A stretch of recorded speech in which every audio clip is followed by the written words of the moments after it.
Welcome to the G5 Hive in our next installment of our Worker Bee series, where we deep dive into the G5 college football landscape with the folks that know the teams the best.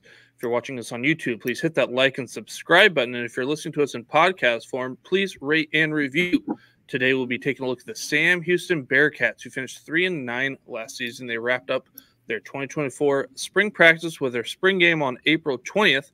We have a special guest joining us today. He is the sports of SHSU on X. He is the co-host of March to the Pod.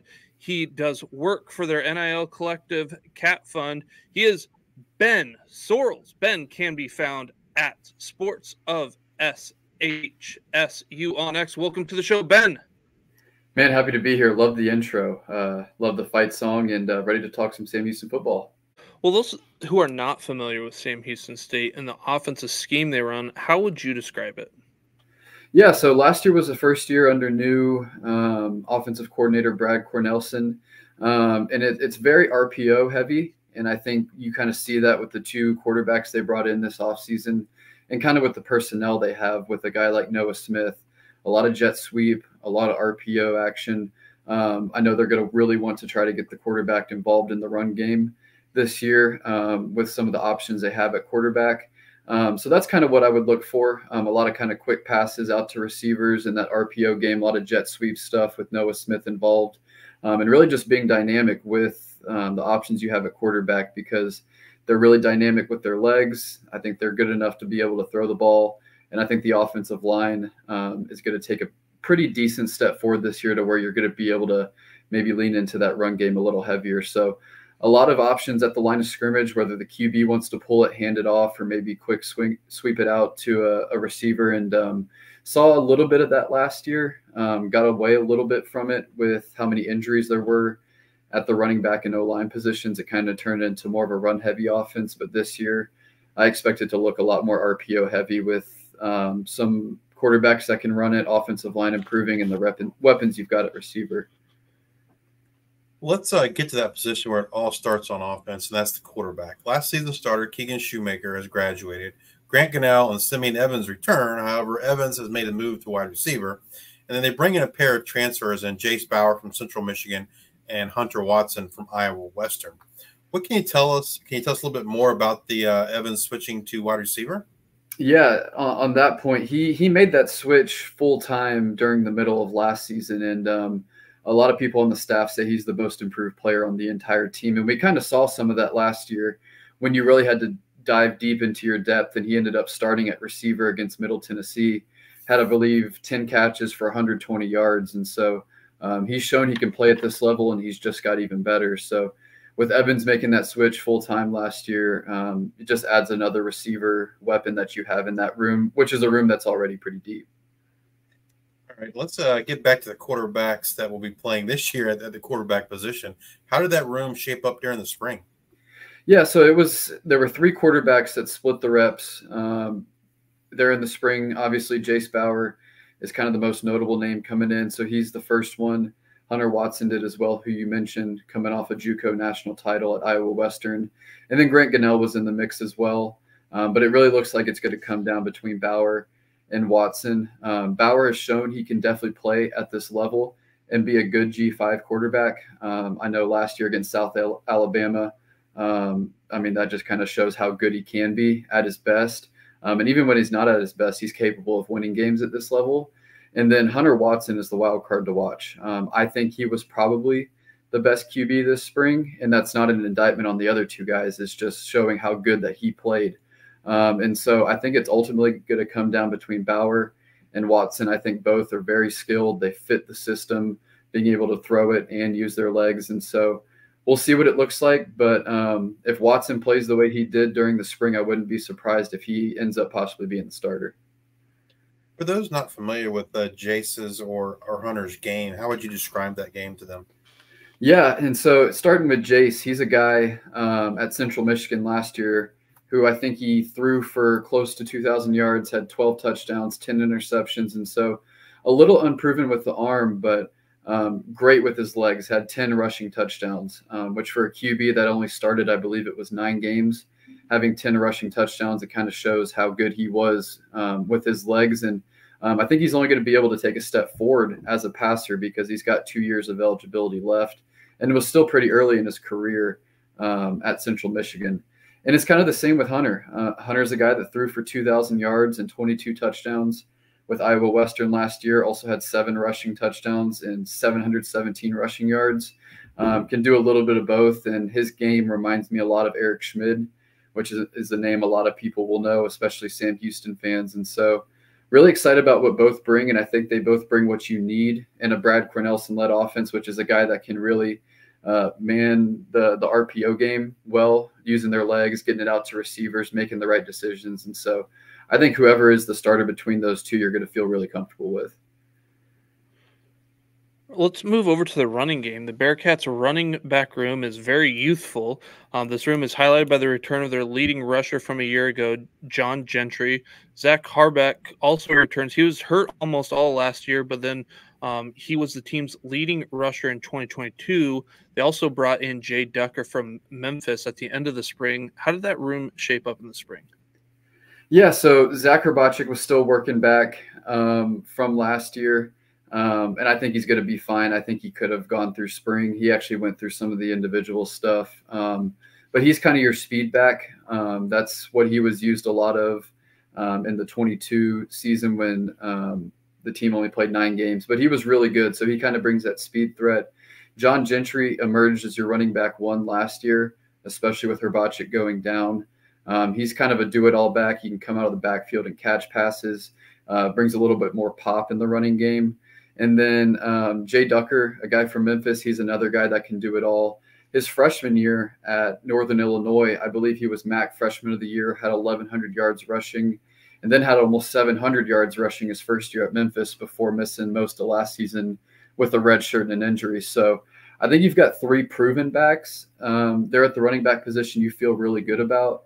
And then some other names to watch is Coco Brown. He started against Liberty last year, the one game he played before he got hurt. He'll be a redshirt freshman. And then Adrian Murdahl actually switched from wide receiver to running back last year and did a pretty good job. He started the game against Louisiana Tech last year with a 60-yard rushing touchdown. And so I think you're 5 deep that you feel pretty confident in at running back, which I think you need because last year you were playing linebackers at running back with how many injuries you had. So I think you feel a little bit better maybe about the depth that you have, and hopefully you don't get down to your 7th, 8th, 9th back again this year. So what should we expect to see in terms of a workload? Is it going to be a workhorse, a 50-50, 60-40 split, 3-headed approach? What are you thinking? I think it's going to be pretty evenly split. Last year when we did have Harbeck and Gentry, the workload was very evenly split between the two, and I would expect that with Ducker being mixed in. During the spring, it was a little hard to tell because Gentry was the only one of the 3-headed monster, I guess you want to call it, a trio of backs that was healthy and able to go through live practice. But I would expect them to rotate as much as they can just because last year they did see when you put a ton of carries on a guy, they're going to start to wear down. Harbeck got there. He had an injury against U of H. John Gentry, I think he had 40 touches against Jacksonville State. Then a week or 2 later was out for a couple of weeks due to injury. And so I would expect them to try to divvy it up as much as possible. And I think you've got a little bit different styles of play with the 3. Harbeck's a speed guy. Gentry can do a little bit of everything and catch it out of the backfield, and Ducker can do that as well. So I would expect it to be pretty evenly split between the 3. Moving back to that passing game, they bring back their top 2 wide receivers from 2023 and Noah Smith and Malik Phillips. They do lose Avante Woodard to graduation, but as you mentioned before, this group does seem pretty deep. How did the wide receivers look in the spring, and did anyone stand out to you? Yeah, during the spring, it was interesting. So you've got 9 scholarship receivers, and 6 of them were out the entire spring.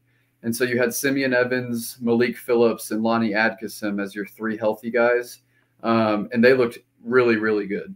Very, very good. And so between Malik, Simeon, and Lonnie, they're probably your 5, 6, 7, maybe 4, 6, 7 kind of on the depth chart. And I feel like if you had to roll with those 3 in a Conference USA game, you feel pretty good. And so I know there's some other names like Noah Smith, which I'm sure we'll get into, but this wide receiver room can go 9, 10 deep if it needs to. And Lonnie Atkinson is a name to watch. He was a true freshman last year, highest rated offensive recruit that we've ever had. And he's taken a huge step forward this offseason, and he might be your 7th or 8th best receiver this year. So wide receiver room is very deep and one that people should be excited about. So if Day returns, but he got injured last year, is he fully recovered, and what can we kind of expect from him here in 2024? Yeah, Ife's going to be good to go. He was a guy in the spring, similar to Zach Krabachik, was pretty much fully healthy, but you don't want to push anything with him just because you know what you have there.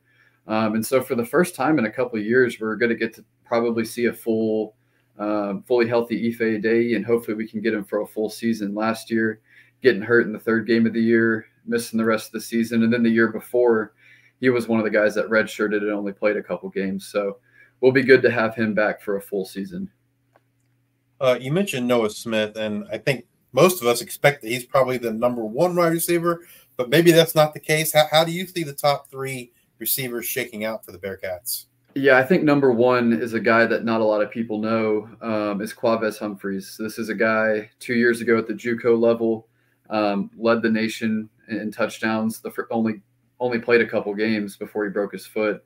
Ended up at Sam Houston, was probably going to be your number 1 receiver last year. And then he re-aggravated the foot injury, but he's fully healthy, ready to go. 6'4", 215, runs a 4.4, 40+ inch vertical. And I think he might be your best player on the entire team.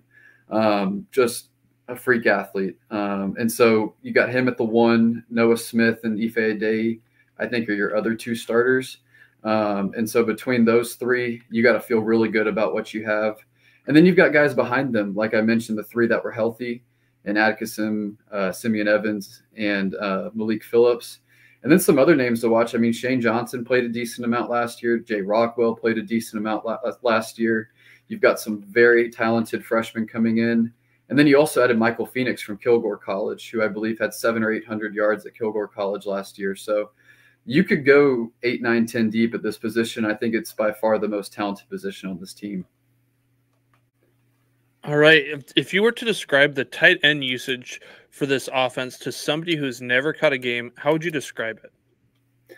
Yeah, it's so the Brad Cornelsen offense, I know I've talked a lot about it, how it's RPO heavy, and that RPO heaviness leads to a lot of 12 personnel packages that the team uses. And so I think the usage, you're going to see quite a bit of 12 personnel, especially now that you've got 4 good scholarship tight ends in the room. And so Elijah Sone's going to be your first one, going to be pretty heavily featured in the passing game.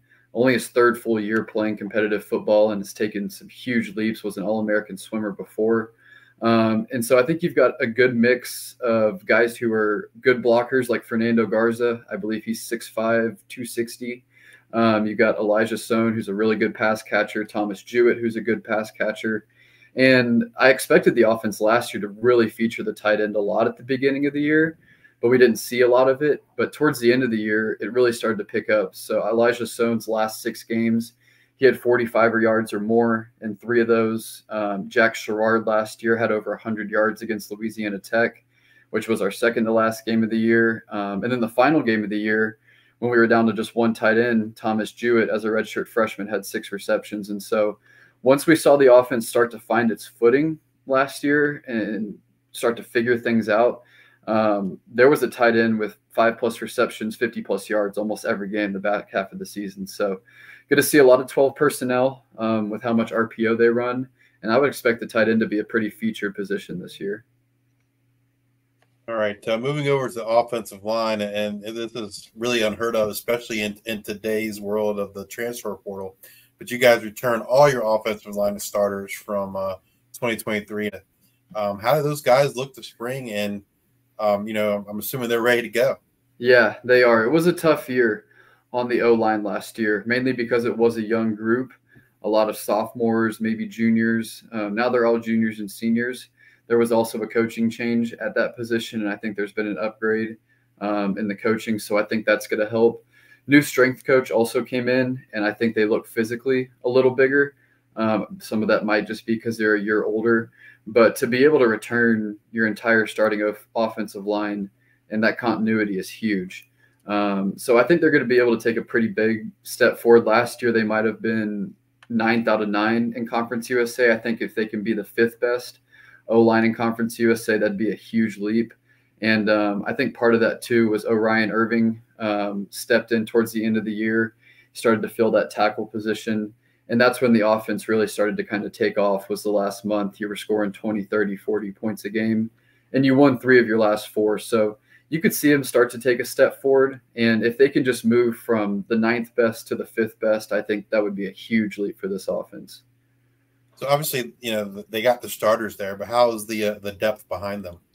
Yeah, it was a little shaky during the spring, just because you only had about 9 or 10 bodies, scholarship bodies. You didn't bring in anybody from the portal, but right after the spring, you did add two more linemen, a guard and a tackle. So you added Luke Eckerd, who was the starting left tackle at Iowa Western with Hunter Watson. So you added him, and then you added Mishley Joseph from Coffeyville. So I think you feel a little bit better about the depth. It was definitely a concern this spring, but I think now that you've got 8, 9, 10 bodies you can rely on, you feel a little bit better.